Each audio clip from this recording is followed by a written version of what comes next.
এই ভিডিওটা শেষ পর্যন্ত দেখার অনুরোধ করলাম। আশা করছি মন ছুঁয়ে যাবে। আজকাল তুই আগের মতো আর ভালোবাসিস না, সব কিছুই কেমন বদলে গেছে। ভালোবাসি বললেই হবে না, আমি প্রমাণ দিয়ে এসেছি, কিন্তু তুই খালি অভিযোগ করিস। কারণ তোরা ছেলেরা শুধু তখনই বোঝাস যখন মেয়েটা চলে যেতে চায়, তার আগে নয়। তুই শুনছিস না, আমি আজও তোকে আগের মতোই ভালোবাসি, কিন্তু সব সময় বুঝিয়ে বলা যায় না তো।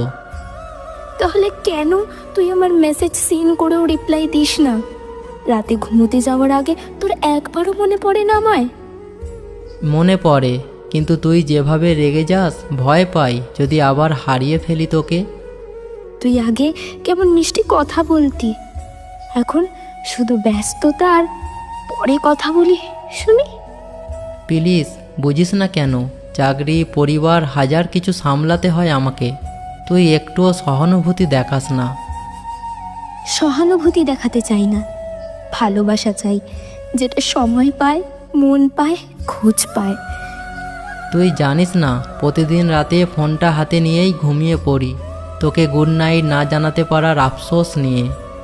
তুই আর আগের মতো ভালোবাসি কথাটা বলিস না, এখন শুধু প্রমাণ চাস। কারণ তোকে 10 বার বলা ভালোবাসির চেয়ে একবার সময় দেওয়াটা বেশি গুরুত্বপূর্ণ, সেটাই আমি করার চেষ্টা করি।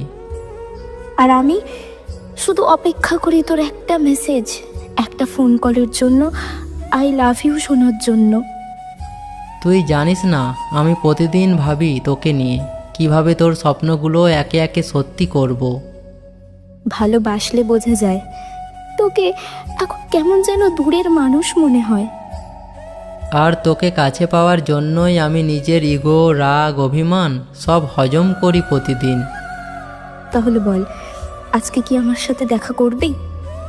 হ্যাঁ, একবার চোখে চোখ রেখে বলতে চাই, তুই ছাড়া আমার জীবন অসম্পূর্ণ।